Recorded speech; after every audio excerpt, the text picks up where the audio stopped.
Good morning sir. నా పేరు లక్ష్మీదేవి. నేను గిద్దలూరు జిల్లా పరిషత్ ఉన్నత పాఠశాల బాలికలు ప్రధానోపాధ్యాయురాలుగా పనిచేయుచున్నాను. నాకు 2017లో మేజర్ ఆపరేషన్ అయింది. ఆ టైంలో నాకు బాగా హెడేక్‌గా ఉండేది. విపరీతమైన హెడేకు. ప్రతి డాక్టర్ దగ్గరికి చాలామంది న్యూరో ఫిజిషియన్స్‌ని చాలామందిని కలిసాము. వెళ్ళిన ప్రతిసారి ఏం లేదు. వాళ్ళేమో స్కాన్ చేస్తున్నారు, అన్నీ చేస్తున్నారు, చూస్తున్నారు. బట్ నీకేం లేదమ్మా, నువ్వు ధ్యానం చేయమని చెబుతున్నారు. నాకేమో ఆ ధ్యానం మీద కూర్చుంటే మనసు కూర్చునేది కాదు. ఆ మెయిన్ వైల్‌లో మా గిద్దలూరులో సీను సార్ అని, పిరమిడ్ సీను సార్ అని ఆ సార్ ఉండేవాడు. ఆ సార్ వాళ్ళ పిరమిడ్ దగ్గరికెళ్ళి కూర్చొని నేను నా ఫ్రెండ్స్ ఇద్దరు ముగ్గురం వెళ్ళి ధ్యానం కోసం కూర్చునేవాళ్ళం. అయినా నాకేం పెద్ద యూజ్ అనిపించలేదు. నా మనసు ఎప్పుడు స్థిరంగా ఉండేది కాదు. కారణం ఏంటంటే పిల్లలు ఇద్దరు హాస్టల్లో ఉంటారు. భూపాల్ రెడ్డి సార్ ఒకసారి మైత్రేయ ఇంటర్నేషనల్‌లో నన్ను వర్క్‌షాప్‌లో జాయిన్ చేశారు. ఆ రోజు అది 11 డే ప్రోగ్రామ్. ఆ ప్రోగ్రామ్ నాలో బాగా మార్పు తెచ్చింది. సో, నేనేం చేయాలి, ఇంతవరకు చేసిన తప్పులేంటో తెలుసుకోగలిగాను. దాంతో ఇంక ధ్యానం చేయడం మొదలుపెట్టాను. కూర్చుంటున్నాను. నా హెడేక్ కూడా తగ్గింది. నాకు జనరల్‌గా స్కూల్ యొక్క స్ట్రెయిన్ ఎక్కువుండేది. ఎక్కువ ఇరిటేషన్ కూడా ఉండేది. కోపం ఎక్కువగా ఉండేది. ఇప్పుడు ప్రతిదానికి ఒక మందుగా నేను ధ్యానాన్ని వాడుకుంటున్నాను. అలా ధ్యానం చేస్తూ ఏదన్నా బాధేసినప్పుడు, కోపం వచ్చినప్పుడు కొద్దిసేపు ఒక 2 మినిట్స్, 3 మినిట్స్ నాకున్న టైంలో ఎంత అవైలబుల్‌గా ఉంటే అంత అవైలబుల్ అలా ధ్యానం చేసుకొని మళ్ళీ స్టేబుల్ అయ్యేదాన్ని. అంతకుముందు చేసిన తప్పును కూడా నేను గుర్తించగలిగేదాన్ని. ఓహ్! నేను ఇలా తప్పు చేశాను, అనవసరంగా వీళ్ళని కామెంట్ చేశాను అని మళ్ళీ నేనే రియలైజ్ అయ్యి అందరికీ చెప్పేదాన్ని సారీ అని. అలా చెప్పడంలో నాకేమీ పొరపాటని ఇంకేమీ అనిపించేది కాదు. స్కూల్ స్టాఫ్ గానీ, పిల్లలను కానీ మరి అందరితోనూ సఖ్యంగా ఉండడం, స్నేహంగా ఉండడం, ఫ్రెండ్లీగా ఉండడం ఇయన్నీ నేను అలవాటు చేసుకున్నాను దీనివలన. ఈ సంవత్సరం 2019 మార్చిలో నంద్యాల నుంచి ఈ పిరమిడ్ సొసైటీ నుంచి పిరమిడ్స్ ప్రచారం చేసుకుంటూ సుధీర్ అనుకుంటాను సార్ గురూజీ గారు వచ్చారు. సురేష్ గురూజీ గారు వచ్చారు. అతనొచ్చి మీ స్కూల్లో ఏమన్నా అవకాశం ఉంటే మేము మీ పిల్లలకి ధ్యానం చేపిస్తాము అని భూపాల్ రెడ్డిని నా దగ్గరికి పంపించారు. అప్పుడు నేను ఓకే, ఇది ఇప్పుడు మా స్కూల్లో కూడా మా కరికులంలో కూడా ధ్యానం ఒక భాగం అయిపోయింది. రోజు ఉదయము ప్రేయర్‌కి ముందే ఒక హాఫ్ ఎన్ అవరు సంసిద్ధత కార్యక్రమాల్లో భాగంగా ఒక 5 నిమిషాలు ధ్యానం కూడా ఉంది. ఇది మా పిల్లలకు కూడా ఉపయోగపడుతది.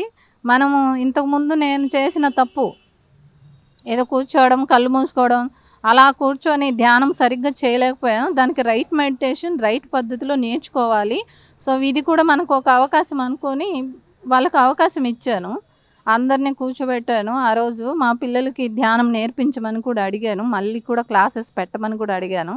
అలా పిల్లలకి నేర్పించాము. తర్వాత స్టాఫ్‌కి కూడా 1, 2 క్లాసులు ఈ ధ్యానం క్లాసులు వాళ్ళతో చెప్పించగలిగాను. లోకల్‌గా ఉండే భూపాల్ రెడ్డి సారు వీళ్ళతో. మరి అది కూడా మా స్టాఫ్‌కి కూడా బాగానే ఉపయోగపడింది. నా వరకైతే నా హెల్త్ సమస్యలు చాలా తగ్గినాయి. నాకున్న విపరీతమైన టెన్షను, ఆ తలనొప్పి అది కూడా చాలా తగ్గిపోయింది. అసలు ధ్యానము ఇంత మిరాకిల్ చేస్తుందా అన్నంతగా అనిపించింది నాకు. తర్వాత ఇంకా ఇక్కడ మీ గ్రూప్స్‌లో జాయిన్ అయ్యాను. ఈ ధ్యాన జ్ఞాన సందేశాలు పిరమిడ్ ఛానెల్ ఆ గ్రూప్‌లో జాయిన్ అయ్యాను. అందులో వచ్చే సందేశాలు వింటూ నాకు భగవత్ సంకల్పమేమో మంచి సత్సాంగత్యం దొరికింది దీని ద్వారా అనుకున్నాను. నిరంతరం కాస్త టైం ఉంటే అందులో వచ్చే ఆ ధ్యాన జ్ఞాన సందేశాలు అవి వింటూ ధ్యానం ఇంకా ఎక్కువ బాగానే అలవర్చుకున్నాను. ఇటీవల లైట్ వర్కర్స్ దాంతో కూడా జాయిన్ అయిపోయాను. అందులో కూడా 11 డేస్ అనుకుంటాను ఈ ప్రోగ్రామ్ కూడా. 11 డేస్ ప్రోగ్రామ్ ఎంత వర్క్ ఉన్నా ఆ టయానికి మాత్రం వెళ్ళి కూర్చొని వాళ్ళు చాలా బాగా ముందు సబ్జెక్ట్ చెప్పి ఆ తర్వాత ధ్యానం చేయించేవాళ్ళు ఒక హాఫ్ ఎన్ అవర్. అసలు నాకు చాలా బాగా అనిపించింది. అలా నాలో ఉండే లోపాలను సవరించుకుంటూ దీని గురించి మళ్ళీ నా ఫ్రెండ్స్‌కి కూడా చెప్తూ ఇప్పుడు నాతో పాటు నలుగురు, ఐదుగురు ధ్యానానికి వచ్చారు. మరి రీసెంట్‌గా పీఎంసీ ఛానల్ కూడా మేము సబ్స్క్రైబ్ చేసుకోమని ఇచ్చారు కదా! అందులో సబ్స్క్రైబ్ చేసుకున్నాము. ఆ విషయాలను గురించి మా ఇంట్లో మా పిల్లలు ఇద్దరు, ఇప్పుడు పాప ఇంటర్ సెకండ్ ఇయర్ అయిపోయింది. పేరు కౌముది. వంశీ బీటెక్ థర్డ్ ఇయర్ మా బాబు. మేము ముగ్గురం ఉంటాము. సార్ అక్కడ వర్క్ చేసుకుంటున్నా. మేము ఎప్పుడు దాని గురించి చర్చించుకుంటూ ఉంటాము. మా బాబు కూడా బాగానే భగవద్గీతని ఇట్లా ఆధ్యాత్మికంగా చాలా బాగా మాట్లాడతాడు. బాగుంటాడు. చదువుతాడు బుక్స్ కూడా. సో, నాకది కూడా ప్లస్ అయింది. మేము చర్చించుకోవడం ఇంట్లో కూడా. అలా భగవత్ సంకల్పమేమో ఈ విధంగా అనుకోవడం.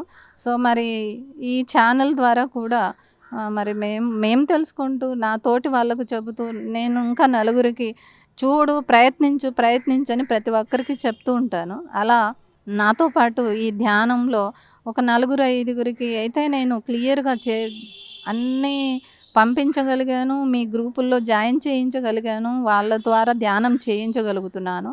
సో, ఈ పీఎంసీ వాళ్ళు కూడా ఇలా ఆహ్, ఇ ఎక్కడో సుదూరం నుంచి మరి ఇక్కడ ఈ మారుమూల ప్రాంతానికి వచ్చి మరి దీని మీద ఇలా అనుభవాలు సేకరించుకుంటూ మీరు చేయడం కూడా నాకు చాలా నచ్చింది. మొదట్లో నేను అంటే సర్జరీ అయిపోయింది. నాకు కాస్త బాగా వీక్‌గా ఉండేదాన్ని. ఆ టైంలో డాక్టర్లు కూడా నన్ను మాంసాహారం ఎక్కువగా తీసుకోమని అలా చెప్పేవాళ్ళు.